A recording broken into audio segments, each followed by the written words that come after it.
is up, YouTube? Welcome back to the Weapon Collective. My name's Jeff. Once again, down in the Gat Cave doing another collection video. I've had a few people asking for this video for quite some time. Finally getting around to it. But before we get into that, I did just want to take a moment and thank everybody that's been tuning into this channel. We've been getting much faster growth lately, starting to get a little momentum here, and I cannot tell you how appreciative I am for all of you that tune in. Most importantly, the ones that subscribe. Thank you. It means a lot. And now we're just getting this channel going, working with some a videographer that's helping me get out on the range and really put some cool range stuff together. So stay tuned for a lot of range stuff coming out in the near future. But today we are focusing on the H&K Collection. I love H&K. They make a fantastic product. I will say though, I'm not as familiar with the lineup that H&K offers as I am with some other manufacturers. And I have a lot of their stuff, but I don't shoot it as much as I shoot some other stuff and know the back end history of it nearly as much as I know some other stuff. But I love H&K. They make some awesome products. So let's take a look at the H&K Collection. Before we get into these, I'm not going in a real specific order. We're going to kind of jump around calibers and all that kind of good stuff. So let's take a look at the first gun, and that is the Peanut Butter 45. This is the 45C, and this is a cool, unique little color gun, that's for sure. This has a 3.94 inch barrel. Unfortunately, it is just iron sights. I love my red dots, so I've never even shot this gun, and it's just more of a collection piece. I have some other 45s in this collection that I've shot, but this one I have not. But it is cool, hammer fired. I love the hammer fired, prefer it over the strikers. And there is something cool H&K does is, if you can see this O-ring right here, they put this O-ring on the end of the barrel, which really helps that lockup and makes it a much more accurate handgun than if that barrel was floating around in the slide. That O-ring creates kind of a seal around there, and it's supposed to really improve accuracy. So I have this thing set up with the TLR7 sub, and that's it because, like I said, it is iron sights only. It is a cold hammer forged barrel, has a decocker, which is pretty cool. That's a nice little option. That can be switched left to right for left-handed shooters. And there is something cool with a lot of these guns. This probably isn't the best one to show it on, but it does have has something to do with this extractor, which I'll show you on a gun where you can see it better later on. But this is the 45C, or the Peanut Butter 45. Next up, we have a very similar gun. It is the 45C, but threaded. So it's the same gun, essentially, decocker, everything being the same as on the 45C, the peanut butter, except this one has a threaded barrel. So it also has suppressor height sights, and this is a cool gun. And you can see it on this one much better just because it's black. But this, you can see a little stripe of red right there, and that is a loaded chamber indicator. And obviously this is not a loaded chamber, but when it is, you can see that it bumps that extractor out and you have a loaded chamber indicator. After that is ejected, I mean, you can still see the red, but it's more prominent. That camera is really picking it up, but it's definitely in real life nowhere near as prominent when you're looking down. Say you had this pistol in your hand and you were looking down, you would know if you had a loaded chamber or not by the amount of that extractor that is protruding. And so this is the 45C threaded. And we will stick with the 45 caliber and we will go to the HK 45 Tactical. So this one I really like. The impression I get from this one is you took those 45Cs and you took a VP9 and you mixed them together, and then you get the 45T. Has a little more similarity in the grip to a VP9, and for those other guns had this too. But what I really like about HK, and I didn't at first, it takes a little getting used to just because we're all so used to that ejection button being right there. Well, most of you probably know this, but HK, they have theirs. It is an ambi mag release, and it's right here and right here. So you can either hit it with your thumb on this side and drop that, or hit it with your finger right there. And it really is a nice way to drop the mag. And much easier, I would say, especially if you're a lefty, but it is a very cool little adaptation on the mag release. Leave it to the Germans, right? This thing has a 5.2 inch barrel, suppressor height sights, which is good in this situation because this one does have a dead air Ghost 45 caliber can on it. It has a Surefire X300 turbo, but still no red dot compatibility, and it is hammer fired with that decocker, which is very nice. But this is the 45 Tactical from H&K.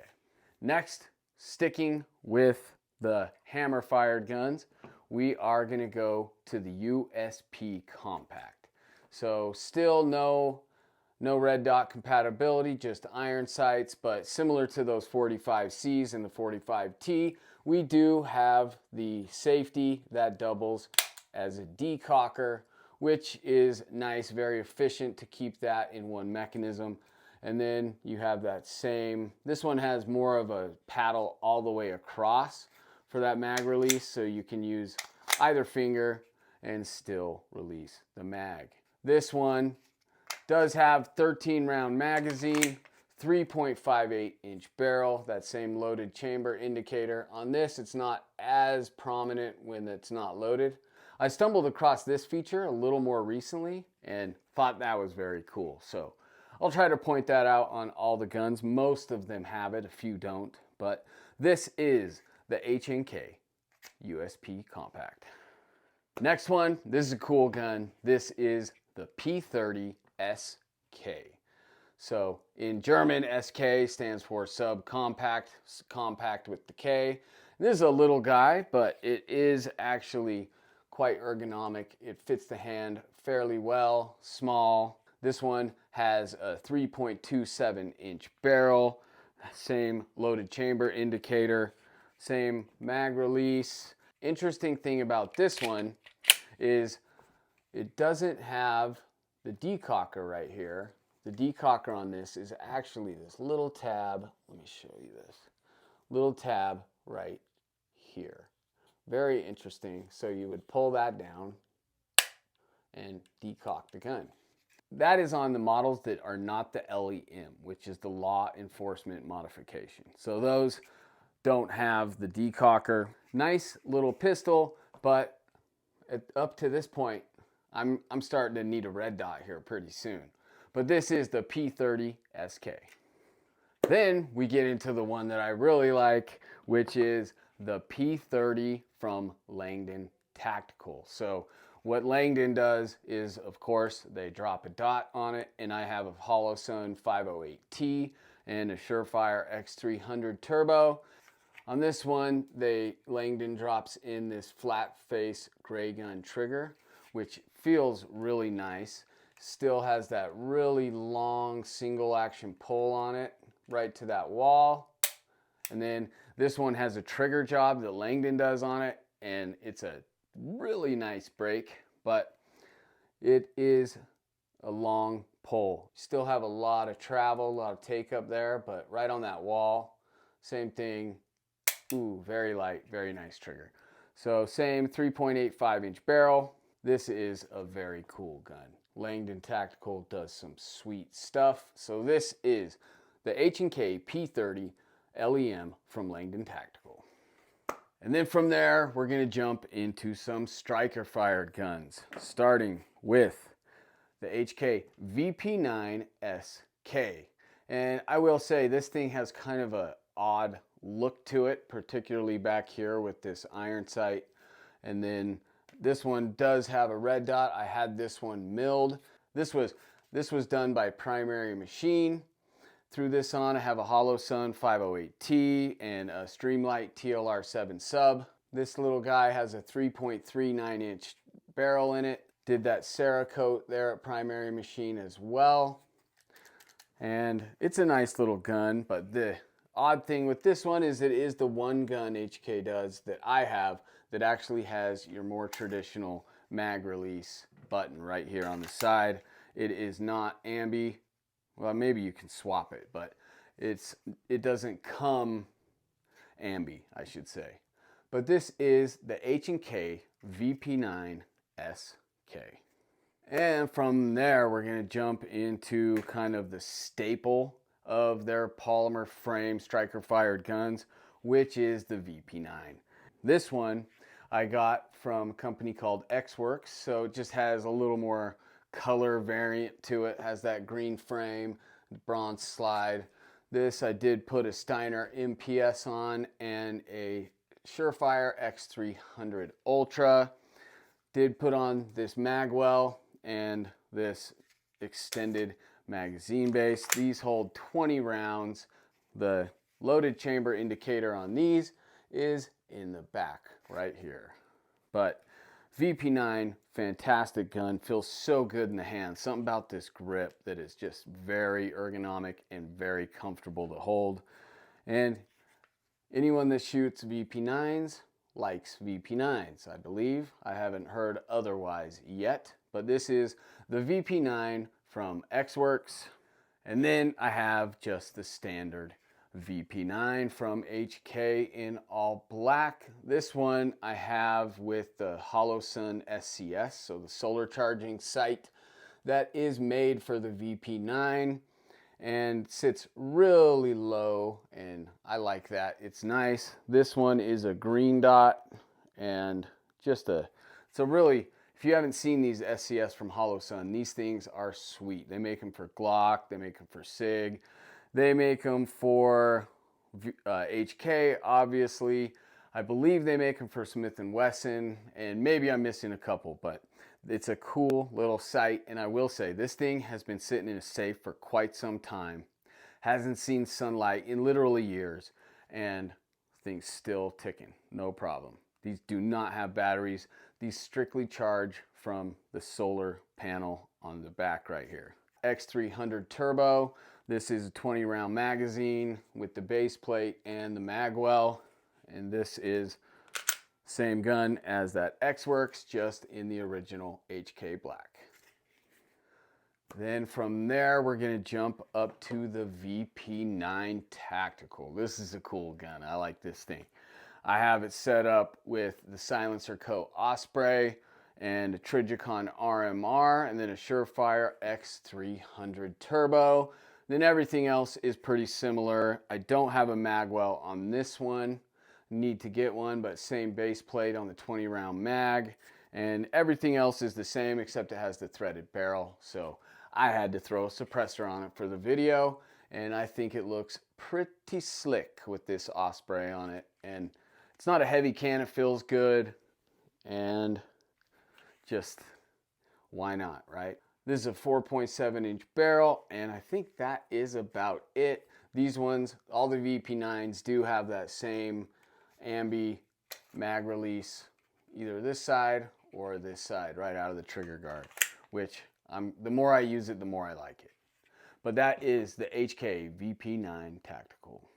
And then lastly of the VP9s, we're gonna jump into the VP9L for the long slide here. So this one is a 5-inch barrel as opposed to VP9 being a 4.09, the VP9 Tactical being a 4.7, and then we get to the 5.0 inch barrel on the L. So I have a Steiner MPS optic on this one and an X300 turbo. Then everything else is similar. Magwell, same magazine base plate. Nice gun, shoots well. This does have, you can probably see it better on this one because it's green, but that O-ring creating that lockup with the slide and barrel and just improving accuracy. Cool gun. Like I say, leave it to the Germans. That is the HK VP9L. Okay, now this next gun, we are going to jump back to that 45 caliber because this is a unique gun. This thing is sweet. Some of you have seen this, I'm sure. Some of you maybe not. But this is the Mark 23. This thing is a beast. I mean, this is like, here's the VP9L compared to this guy. Just a monster of a gun, especially with the can on it. This one, I have a Silencer Co. Omega 45, and this is actually the very first suppressor I ever got back. So it's a little bland, but it's a nice can for shooting. And it has an Aimpoint Acro P2, and then a Surefire X300 Ultra. And I will tell you, so SOCOM, US Special Operations Command, was looking for a new gun in 45 ACP. And that was their OHWS, the Offensive Handgun Weapon System.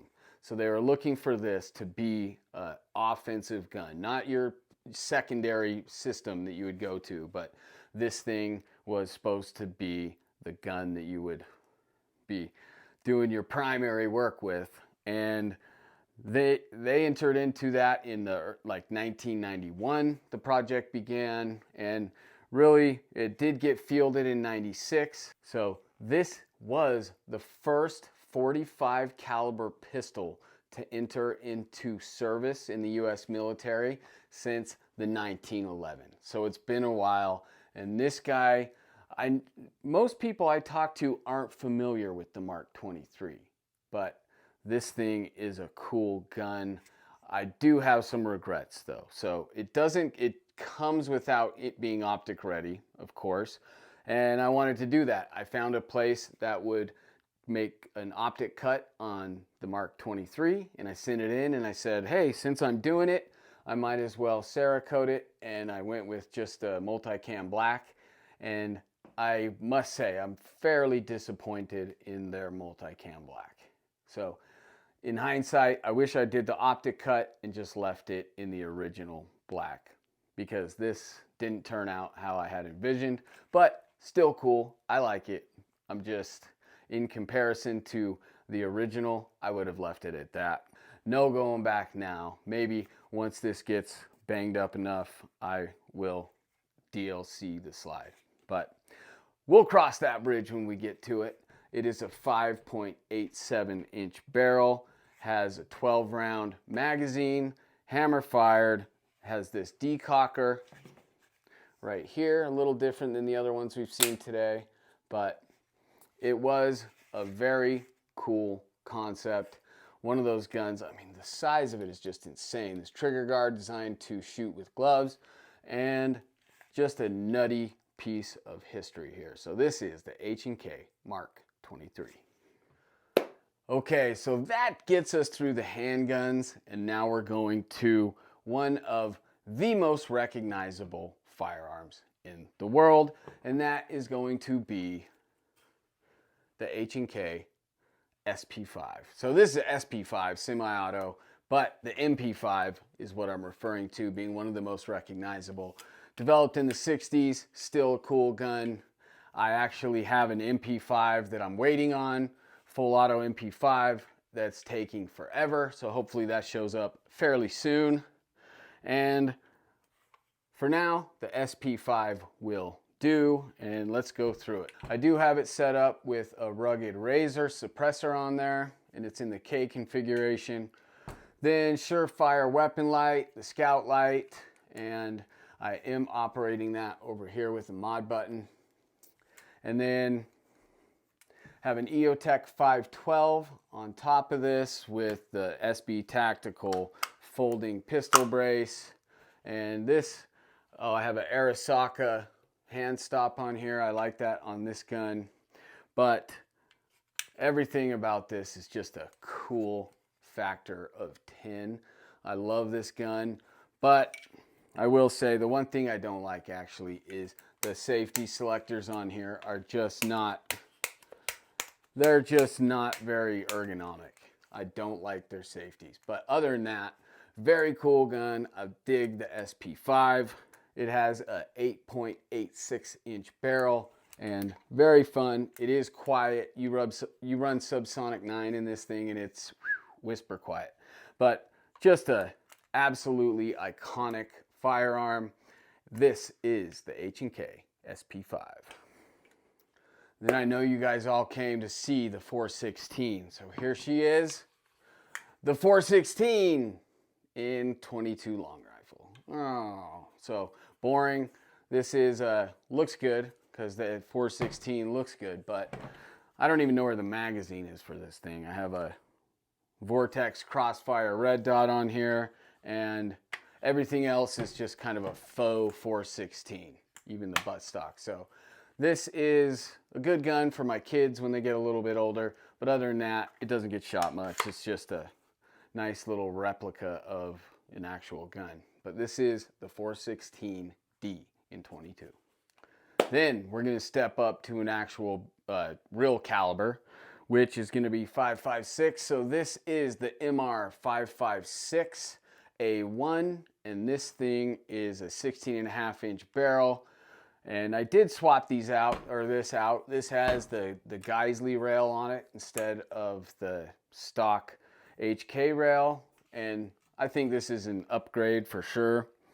It's a very cool gun. It is heavy with the suppressor on here. I have a Dead Air Sandman K, and then I have an EOTech EXPS3 on the Unity Fast Riser, and then I have an EOTech G33 on the Unity flip to center mount. And something I just got, which I do like, this is from 100 Concepts. This is their kill flash for the EOTech. I think it is very slick. And other than that, I have this Irregular Defense cheek riser on the back and a Magpul buttstock. But if you know the MR556, this is kind of the civilian version of the 416 because you can't get a 416. They're only full auto. So up front, I do have the Modlite PLHV2 18350 that I'm operating with the Surefire SR07 pressure pad. And I will say, this rail is awesome, except it's not M-LOK, it's not key mod. It is this rail that uses these little screws. So you have to have very specific mounts for it, which I had a couple, but I don't have those on hand. So getting like a vertical foregrip or something on this is just, I have to make some purchases to get the Picatinny rail that works with this rail. And that's on the way, but not here yet. But this is the MR556 A1 in FDE. Okay, next up we have a very similar gun, and that is going to be the MR556 A1 Competition. And it's kind of irrelevant at this point because I have modified things, moved things around. The Competition came with like a different buttstock, and I swapped out that buttstock anyway on the FDE one. And this one has an actual HK MR556 buttstock, so the Competition designation really doesn't matter. This one I have set up, I basically set the FDE one for more kind of intermediate range, and this one reach out a little farther. But let's go through how I have this one set up. Out front, I do have the Sandman K from Dead Air, and then this one I'm just running a Surefire Scout Light with that mod button on top here.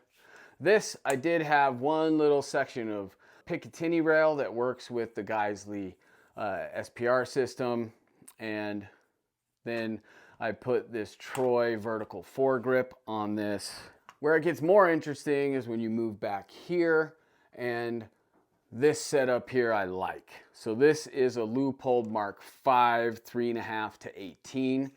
This is a great scope. It is illuminated, and then that is in a Badger Ordnance Condition 1 scope mount, where I have this Aimpoint Micro T2 red dot at the 12 o'clock position. So I don't have many. I have a lot of 45 offset red dots, but I don't have too many on the 12 tops. But this I really do like. This is a heavy gun. All these are heavy, but it is cool. This, like I said, is the original MR556 buttstock and pistol grip.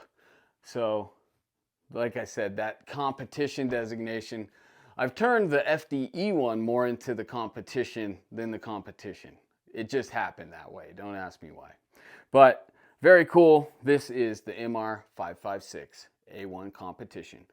Okay, this next one is similar to the MR556, except this is the MR27. And this is kind of a special edition that HK released for, it's basically celebrating the IAR. It's the Infantry Automatic Rifle, and the 27 designation comes from 1st Marine Division, 2nd Battalion, 7th Regiment.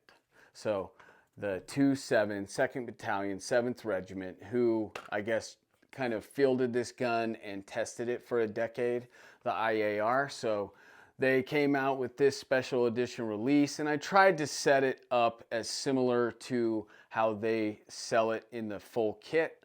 But this one, I have the VCOG from Trijicon with the RMR, which is accurate, and then I have at least the right color of vertical foregrip, and then they have some rail ladders on it and stuff. But this is kind of close. It's not quite a clone, but it is close to how it comes set up. And 16.5-inch barrel, and just a cool little gun. Collector piece, that's why I left that birdcage flash hider on there. Not going to change that because I don't want to mess with it as far as collection goes.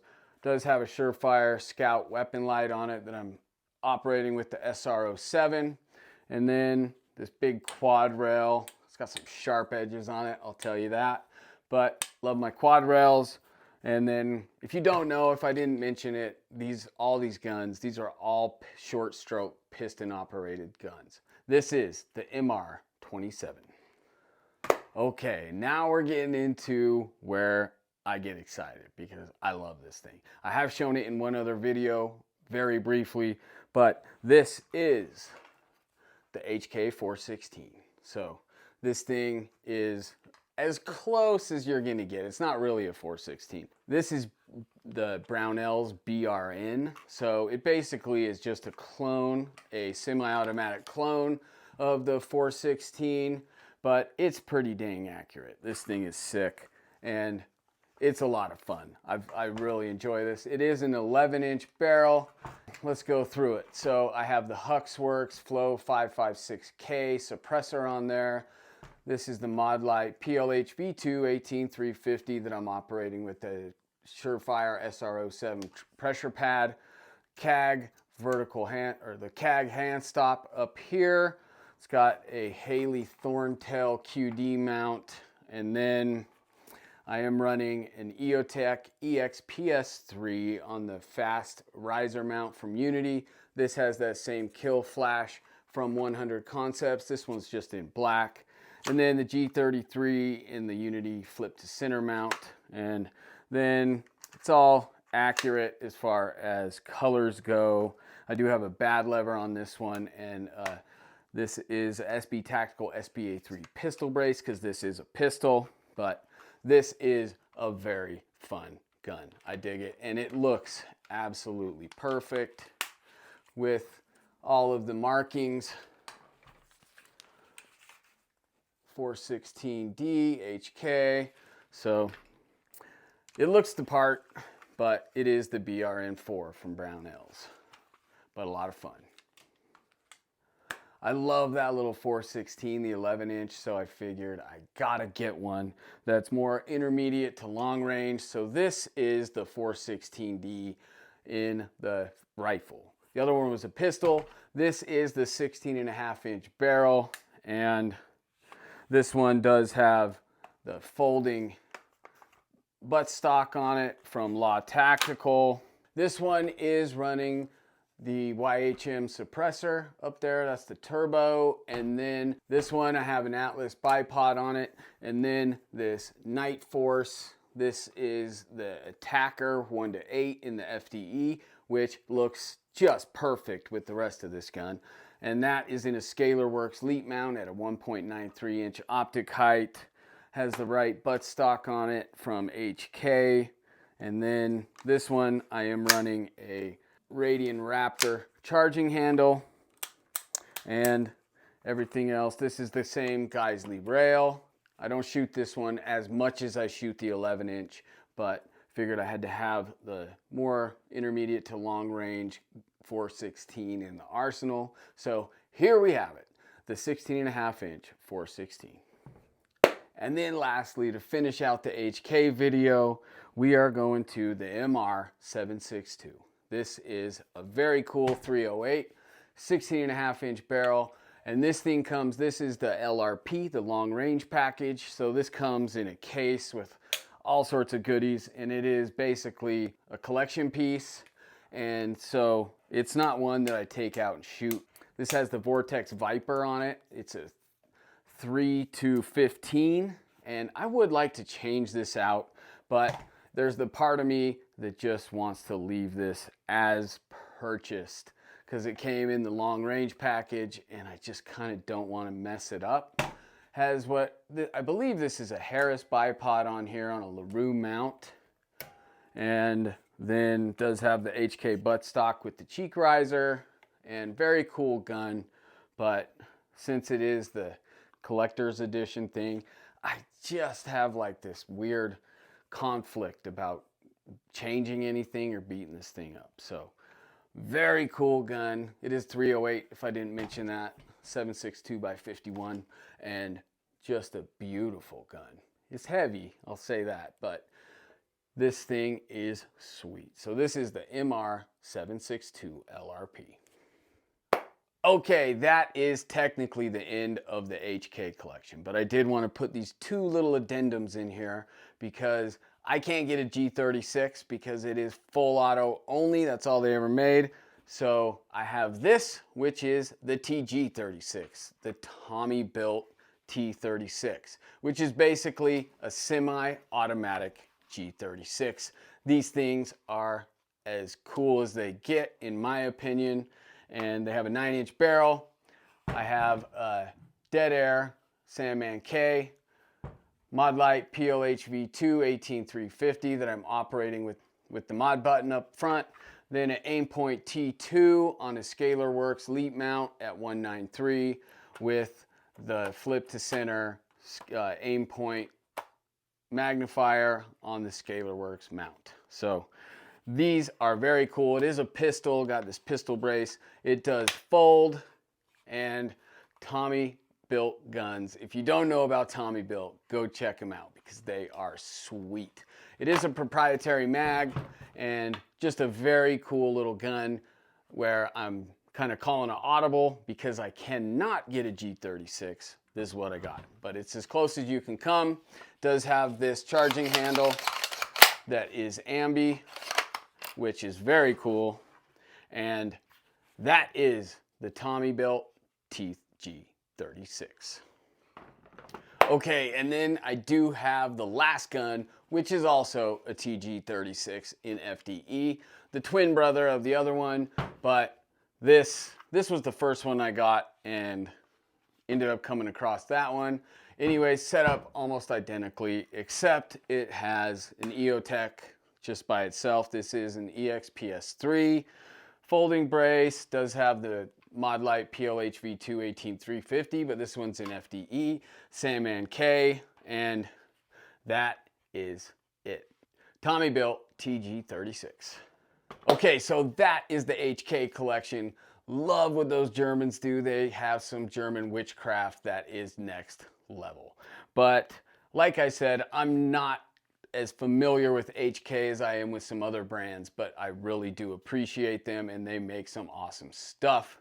I want to tell you guys, thanks again for watching these videos. Like I said in the intro, we are growing exponentially, which is super cool. I love getting all the comments, responding to you guys, and been a lot of fun. So, wanted to say, please comment, like, share, and most importantly, subscribe. I'm Jeff for the Weapon Collective, reminding you, keep your weapons collected and keep collecting your weapons. I'll catch you next time.